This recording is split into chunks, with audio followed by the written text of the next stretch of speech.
Francis Albert Sinatra was born on December the 12th, 1915. He went on to sing his way into becoming what many consider to be the finest male popular song vocalist of all time. You got the same name as mine. Frank Sinatra was celebrated for his impeccable phrasing and timing while performing.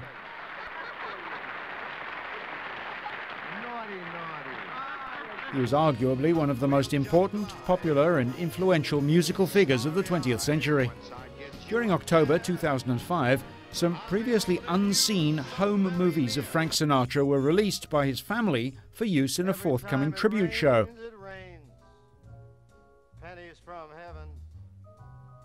The material, which is shot on 35mm film, was filmed by Frank himself when he was in his early 40s and at the peak of his career in the 1950s. It's the first time the Sinatra family have allowed the films to be seen, which show behind-the-scenes footage during the making of a TV program he was shooting for ABC television in 1957 and 58. Especially if you like adventure. It's called How to Remove Poison Darts. The material was being re-dyed for use in a technologically advanced show that brought Sinatra back to life. The show went ahead in March 2006 at the London Palladium. The production married the films with a live 24-piece orchestra and a large company of dancers and singers. Sinatra and his ensemble performed some of his greatest hits, including My Way, New York, New York, That's Life, and One for My Baby. Sinatra is still regarded by many as the greatest popular singer of the 20th century. Frank Sinatra's dynamic entertainment career spanned an unparalleled 7 decades, and he became a household name around the world, also known as Old Blue Eyes and the chairman of the board.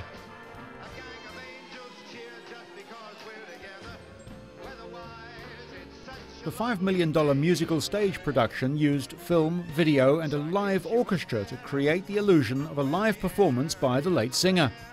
Instead of an actor, Sinatra is played by Old Blue Eyes himself, resurrected from studio recordings and never-before-seen footage from the Sinatra family archive, projected onto giant screens suspended above the stage. The show premiered at the London Palladium, where Sinatra made his European debut in 1950. The 35mm films used in the show were shot by Sinatra himself in 1957 and 58.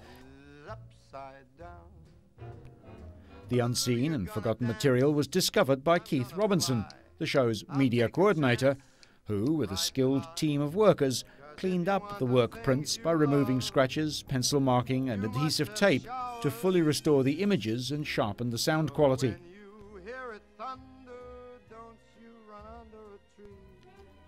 Sinatra was then cut out of the background, so his image could be projected and magnified onto moving surfaces on the stage in a process called rotoscoping.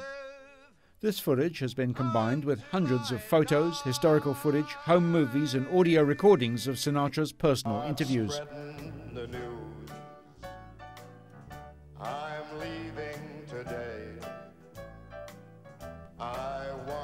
Frank Sinatra's dynamic entertainment career spanned an unparalleled 7 decades, and he became a household name around the world. His daughter Nancy also picked up a trick or two from her dad, scoring a #1 hit of her own in 1966 with These Boots Are Made for Walking.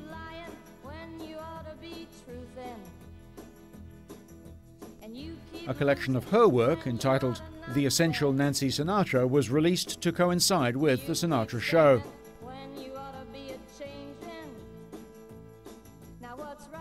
Frank Sinatra died on May the 14th, 1998.